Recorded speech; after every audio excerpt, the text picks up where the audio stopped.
B.Ed सी-ई-टीच्या विद्यार्थ्यांसाठी अत्यंत महत्त्वाचा अपडेट सी-ई-टी सेलने त्यांच्या वेबसाईटवरती दिलेला आहे. आणि विद्यार्थी मित्रांनो, हा जो अपडेट असणार आहे हा तुमच्या आन्सर की विषयी असणार आहे. आजच्या या व्हिडिओमध्ये आपण हा अपडेट काय आहे आणि कशा पद्धतीने तुमची आन्सर की सी-ई-टी सेल रिलीज करणार आहे, त्या आन्सर कीचा तुम्हाला काय उपयोग होईल आणि कशा पद्धतीने तुम्ही त्या आन्सर कीवरनं ऑब्जेक्शन रेज करून तुमचे मार्क्स वाढवू शकता, हे आपण आजच्या या व्हिडिओमध्ये डिस्कस करणार आहोत. तर मित्रांनो, बी-एड सी-ई-टी साठी असणारी ऍडमिशन काउन्सिलिंग ग्लोबल ऑनलाईन मध्ये सुरू करण्यात आलेली आहे. तर या काउन्सिलिंग मध्ये तुम्हाला 1-on-1 काउन्सिलर ऍक्सेस दिला जातो. तुमच्या ऍडमिशनच्या प्रोसेसमध्ये प्रत्येक स्टेपवरती तुम्हाला इथे गाईड केलं जातं. तुमच्या पर्सेंटाईल नुसार तुम्हाला कुठलं कॉलेज हवं आहे आणि तुम्हाला कुठलं कॉलेज ऍक्च्युली भेटू शकतं, याविषयी असणारा गायडन्स तुम्हाला आमचे काउन्सिलर करतात. तसेच या प्रोसेसमध्ये जे डॉक्युमेंट व्हेरिफिकेशन असतं त्यामध्ये तुम्हाला गाईड केलं जातं आणि प्रिव्हियस इयरचा कॉलेजचा कट ऑफ अनालाइज करून तुम्हाला एक कस्टमाइज कॉलेजची लिस्ट दिली जाते आणि त्या लिस्टनुसार तुम्ही तुमच्या कॉलेजचा प्रेफरन्स देऊ शकता आणि तुमचं जे ऍडमिशन आहे ते पहिल्या किंवा दुसऱ्याच राऊंड मध्ये होणं पॉसिबल होतं. तसेच कुठल्या कॉलेजमध्ये तुम्ही तुमचं ऍडमिशन फायनल करायला पाहिजे याविषयी डिसिजन देणं असेल, या सर्व गोष्टी तुम्हाला या काउन्सिलिंग मध्ये दिल्या जातात. तर ही काउन्सिलिंग जॉईन करण्यासाठी दिलेल्या नंबर्सवरती आजच तुम्ही कॉन्टॅक्ट करा आणि तुमच्या ऍडमिशनचं टेन्शन थोडंसं कमी करा. तर विद्यार्थी मित्रांनो, आता आपण पाहूयात की सीईटीच्या वेबसाईटवरती काय इन्फॉर्मेशन दिलेली आहे आणि कशा पद्धतीने आपण आपले मार्क्स जे आहेत ते पाहू शकतो, आन्सर की कुठून डाउनलोड करू शकतो, हे आपण आता पाहणार आहोत. तर सीईटी सेलच्या ऑफिशियल वेबसाईटवरती आल्यानंतर तुम्हाला इथे नोटिफिकेशन सेक्शनमध्ये आजचं पहिलंच नोटिफिकेशन दिसेल, public notice for the objection tracker of a courses under high education. तर इथे ज्यावेळेस तुम्ही ही फाईल ओपन कराल त्यावेळेस तुम्हाला त्या नोटिफिकेशनमध्ये सीईटी सेलने ऑब्जेक्शन ट्रॅकर विषयी असणारं डिटेल शेड्यूल दिलेलं आहे. तर मित्रांनो, ही जी नोटीस आहे याच्यामध्ये सांगितलेलं आहे की objection tracker will be made available to the candidate in the log in for the academic year 26-27 to raise the objection on the questions and answer given by them in a common entrance test. The schedule of objection tracker for the various courses is the mentioned in the following table. तर इथे तुम्हाला objection tracker सुरू करण्यात येत आहे असं सांगितलेलं आहे. तर त्यामध्ये आपण आपला जर कोर्स पाहिला तर बी-एड सी-ई-टी साठी असणारा ऑब्जेक्शन ट्रॅकर हे 3 मेला सुरू होऊन 5 मे पर्यंत ऑब्जेक्शन रिसीव्ह केले जाणार आहेत. थोडक्यात विद्यार्थी मित्रांनो, ऑब्जेक्शन ट्रॅकर म्हणजे तुम्हाला तुमच्या लॉग इन मध्ये गेल्यानंतर तिथे तुमची आन्सर की तुम्हाला दिसेल, ज्यामध्ये तुम्ही चेक करू शकता की सीईटी सेलने कुठले प्रश्न विचारले होते, त्यानंतर कुठले ऑप्शन तुम्ही आन्सर म्हणून सिलेक्ट केले आणि कुठलं आन्सर त्या क्वेश्चनसाठी करेक्ट आहे हे तुम्हाला इथे दिलेलं असेल. So the display of a question paper response given by the candidate and correct answer key will be made available in the candidate's login as per the above schedule. तर या schedule नुसार तुमचं जे आन्सर की आहे तुमच्या log in मध्ये तुम्हाला डिस्प्ले केली जाणार आहे. आता विद्यार्थी मित्रांनो, जर तुम्हाला त्या क्वेश्चन पेपरमध्ये आन्सर की मध्ये काही ऑब्जेक्शन असेल तर तुम्ही तुमचे ऑब्जेक्शन्स रेज करू शकता. आता हे ऑब्जेक्शन्स कशा पद्धतीने असू शकतात? पहिली गोष्ट, एकतर सीईटीने जो प्रश्न विचारलेला होता तो चुकीचा असू शकतो, किंवा सीईटी सेलने प्रश्न बरोबर विचारलेला आहे पण ऑप्शन चुकीचे दिलेले आहेत. तर अशा वेळेस सुद्धा तुम्ही त्या प्रश्नावरती ऑब्जेक्शन घेऊ शकता. त्यानंतर दुसरी गोष्ट, तुम्ही आन्सर बरोबर दिलेलं आहे पण सीईटी सेलने तुमचं आन्सर हे चुकीचं पकडलं आहे.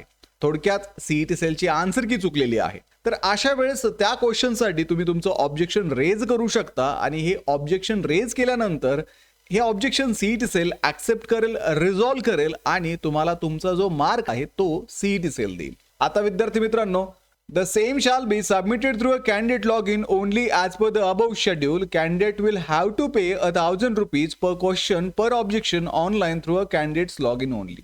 तर आता सीईटी सेलने इथे सांगितलेलं आहे की जर तुम्हाला अशा पद्धतीचं कुठलंही ऑब्जेक्शन असेल तर तुम्हाला 1,000 रुपये पर क्वेश्चन पर ऑब्जेक्शन ऑनलाईन पे करावे लागणार आहेत. जर सीईटी सेलची चूक असेल आणि तुम्हाला त्याच्यावरती ऑब्जेक्शन घ्यायचं असेल तर तुम्हाला 1,000 रुपयांची फीस पे करावी लागेल. जेवढे ऑब्जेक्शन तुम्ही घेताल गुणिले 1,000 रुपये एवढी फीस तुम्हाला तिथे पे करावी लागेल आणि तुम्हाला ऑब्जेक्शन घेता येईल. बघ, या पलीकडे सीईटी सेलला वाटलं की तुमचं ऑब्जेक्शन बरोबर आहे तर ते ऑब्जेक्शन ऍक्सेप्ट होईल, रिझॉल्व्ह होईल आणि तुम्हाला त्या प्रश्नाचा 1 मार्क दिला जाईल. तर अशा पद्धतीने जर तुमचे काही ऑब्जेक्शन्स असतील तर नक्कीच तुम्ही तिथे ऑब्जेक्शन घेऊ शकता आणि सीईटी सेलला त्या क्वेश्चनसाठी चॅलेंज करू शकता. So representation, complaints regarding a question and answer received by email or by any other mode will not be considered. तर तुम्हाला जर सीईटीच्या पेपरमध्ये ऑब्जेक्शन असतील, आन्सर कीमध्ये ऑब्जेक्शन असतील, तर तुम्हाला ते ऑब्जेक्शन ट्रॅकर थ्रूच रेज करावे लागतील. ईमेल करून, कॉल करून सीईटी सेल तुमचे ऑब्जेक्शन ॲक्सेप्ट करणार नाहीत. ठीक आहे.